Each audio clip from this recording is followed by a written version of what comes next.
आज की कहानी का शीर्षक है निकोलस कोपरनिकस।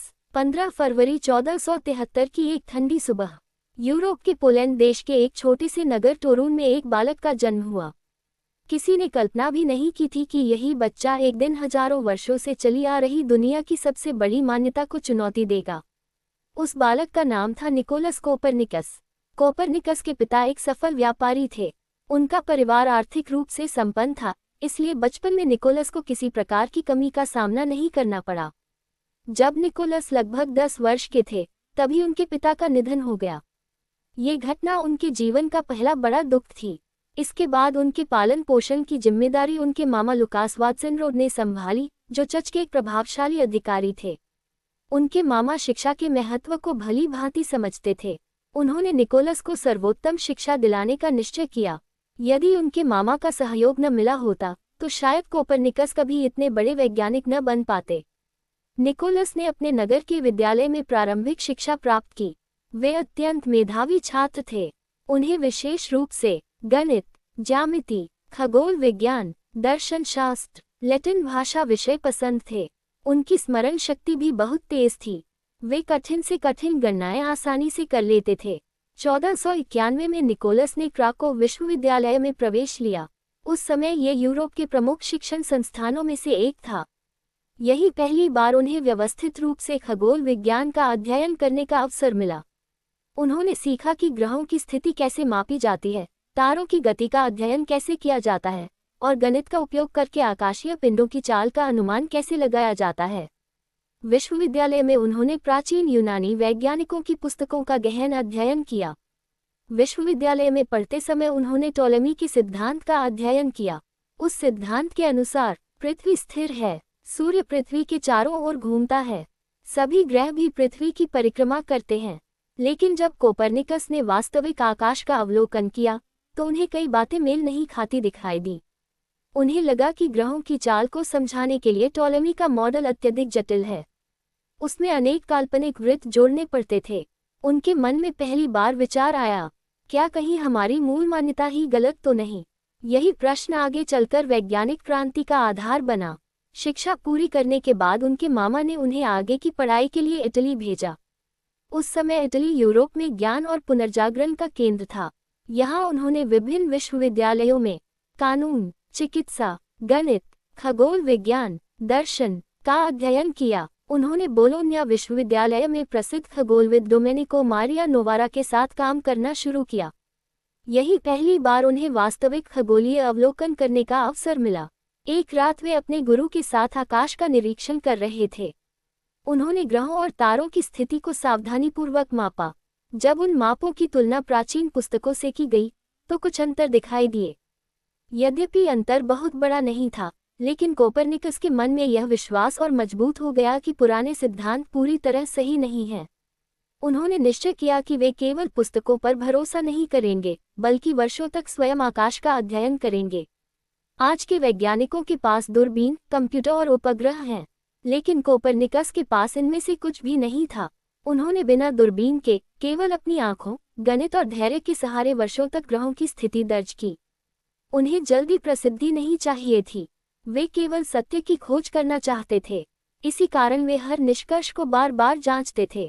धीरे धीरे उनके मन में एक साहसिक विचार आकार लेने लगा। उन्होंने सोचना शुरू किया, यदि पृथ्वी स्वयं घूमती हो तो, यदि सूर्य केंद्र में हो और पृथ्वी उसकी परिक्रमा करती हो तो। यह विचार उस समय इतना असाधारण था कि यदि वे इसे तुरंत सार्वजनिक कर देते तो शायद अधिकांश विद्वान उनका मजाक उड़ाते। इसलिए उन्होंने अपने विचार को वर्षों तक अपने तक ही सीमित रखा और लगातार प्रमाण जुटाते रहे।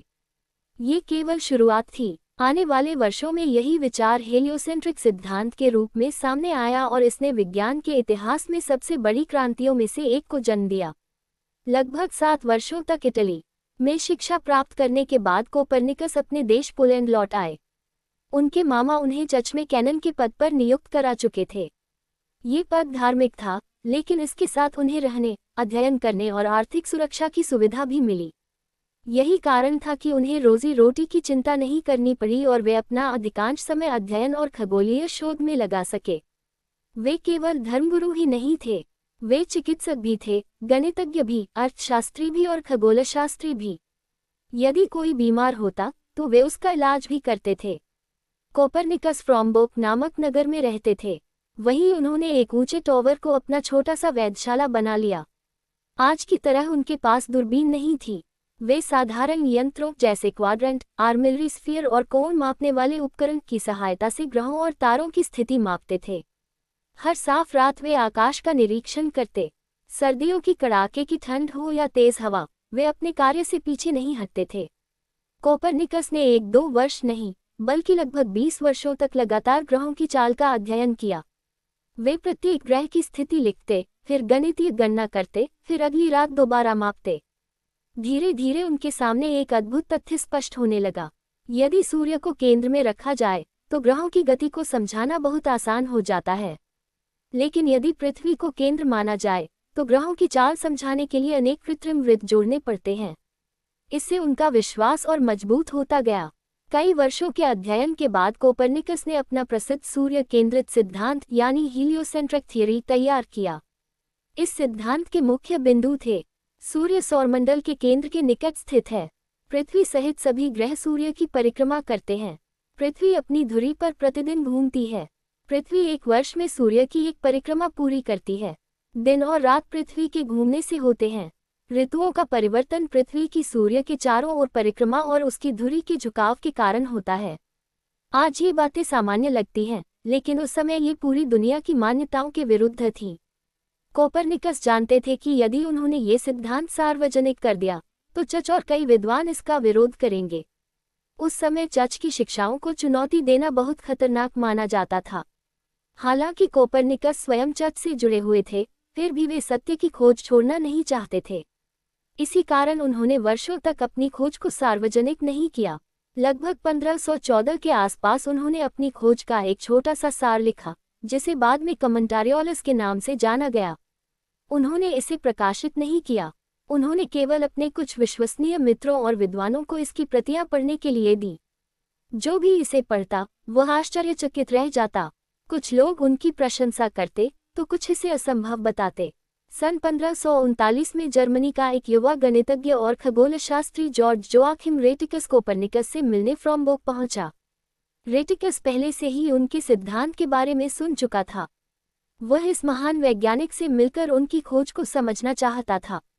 जब उसने कोपरनिकस की पांडुलिपियां पढ़ी और उनकी गणनाएं देखी तो वह दंग रह गया। उसने कहा, ये खोज पूरी मानव सभ्यता की सोच बदल सकती है। इसे दुनिया के सामने अवश्य आना चाहिए। रेटिकस ने लगभग 2 वर्ष तक कोपरनिकस के साथ रहकर उनके कार्य का अध्ययन किया। रेटिकस ने 1540 में नैरेशियो प्रीमा नामक एक पुस्तक प्रकाशित की। इसमें उसने पहली बार कोपरनिकस के सूर्य केंद्रित सिद्धांत का परिचय दुनिया को कराया। ये पुस्तक विद्वानों के बीच बहुत लोकप्रिय हुई। कई लोगों ने पहली बार जाना कि एक पोलिश वैज्ञानिक ये दावा कर रहा है कि पृथ्वी सूर्य की परिक्रमा करती है। कुछ विद्वानों ने इस विचार का स्वागत किया, जबकि कई लोगों ने इसे असंभव बताया। रेटिकस के लगातार आग्रह पर कोपरनिकस ने अंततः अपनी जीवनभर की शोध को पुस्तक के रूप में प्रकाशित करने का निर्णय लिया। इस पुस्तक का लैटिन नाम था द रेवोल्यूशनibus orbium coelestium, जिसका अर्थ है आकाशीय पिंडों की परिक्रमाओं के बारे में। ये पुस्तक केवल एक सामान्य पुस्तक नहीं थी, बल्कि वर्षों की गणनाओं, अवलोकनों और वैज्ञानिक तर्कों का संग्रह थी। इसमें उन्होंने विस्तार से बताया कि सूर्य केंद्र में है, पृथ्वी अपनी धुरी पर घूमती है, पृथ्वी सूर्य की परिक्रमा करती है, अन्य ग्रह भी सूर्य के चारों ओर घूमते हैं। जब पुस्तक छपने के लिए भेजी गई तब मुद्रण का कार्य जर्मनी में हुआ। प्रकाशन के समय एक धर्मशास्त्री आंद्रेयास ओजिएंडर ने बिना कोपरनिकस की अनुमति के पुस्तक की प्रस्तावना में ये लिख दिया कि यह केवल गणितीय गणना को सरल बनाने वाला एक परिकल्पित मॉडल है, इसे वास्तविक सत्य न माना जाए। उसका उद्देश्य पुस्तक को चर्च के विरोध से बचाना था, लेकिन बाद में कई विद्वानों ने माना कि इससे कोपरनिकस के वास्तविक विचारों को कुछ हद तक गलत ढंग से प्रस्तुत किया गया। जब पुस्तक छपकर तैयार हुई तब तक कोपरनिकस बहुत वृद्ध हो चुके थे। उन्हें लकवा आ चुका था और उनका स्वास्थ्य तेजी से गिर रहा था। 24 मई 1543 को उनके जीवन का अंतिम दिन था। कहा जाता है कि उसी दिन उनकी महान पुस्तक की पहली मुद्रित प्रति उनके हाथों में पहुंचाई गई। वे पूरी तरह बोल भी नहीं पा रहे थे, लेकिन उन्होंने अपनी पुस्तक को देखा, उसके पन्नों को छुआ और हल्की मुस्कान के साथ संसार को अलविदा कह दिया। उसी दिन 24 मई 1543 को 70 वर्ष की आयु में उनका निधन हो गया। ये दृश्य विज्ञान के इतिहास के सबसे भावुक क्षणों में गिना जाता है।